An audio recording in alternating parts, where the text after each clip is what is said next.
John Sarian's on the line, asking about Cam Brown and Sevyn Banks. They were sorely missed on Thursday, and of course, would be great to have in the lineup Tony on Saturday. Yeah, nothing new yet. Ryan Day was really sometimes he never wants to talk about injuries. Sometimes he will. On Tuesday, he was just like, well, it'll be in the availability report. That's why we released the availability report. He was asked about Josh Proctor at that point, but also it was just an all-encompassing thing. It sure seems like Sevyn Banks should be back based on the fact that was like a game-time thing that happened and kind of surprised people. Cam Brown, I don't know yet. We will get our availability report, Saturday morning at 9 a.m., which, it is what it is. It's better than getting nothing for sure. And we appreciate it. We definitely appreciate getting the updates. But at this point, I'm operating under the assumption that Banks will be back, but no idea that anybody else. I'm not expecting anybody else back, even though Kerry Combs said they're getting closer. But what does that mean? Who knows? Yeah, my take on this, Patrick Murphy from our staff watched the warm-ups and noted that Sevyn Banks really didn't participate a whole lot. He may have stretched out and those kind of things and was in uniform, but really was not out there running around.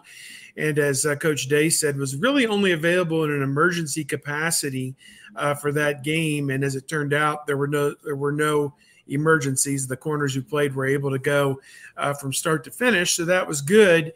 Cameron Brown, you got to think, is farther away.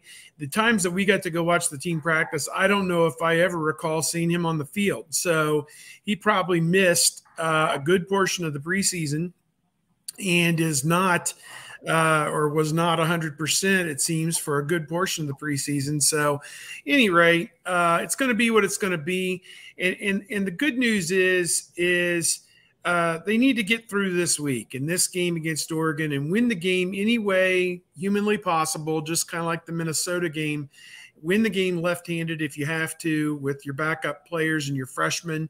I mean, they put a true freshman, Denzel Burke, in there, a redshirt freshman, Ryan Watts, a redshirt freshman, Lejon Cavazos. Cavazos had never played before. Burke had never played before. Watts had seen some action last year, but not a lot.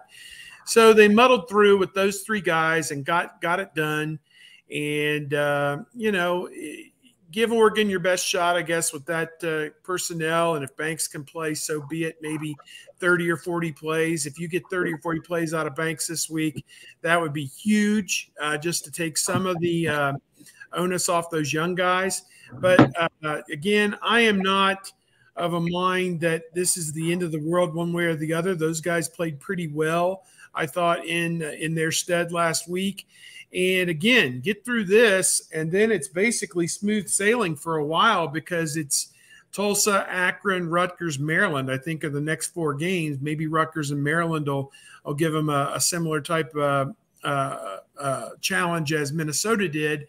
But again, I don't see past Oregon, a top 25 team in the offing anytime soon. So I think that they just need to kind of filibuster this weekend with what they got and get through it. It would help if the defensive front provided a little bit more pressure up front, take a little bit of the onus. I mean, Morgan could stand in all day for Minnesota. So, they need to play better team defense. That's how I'd look at it.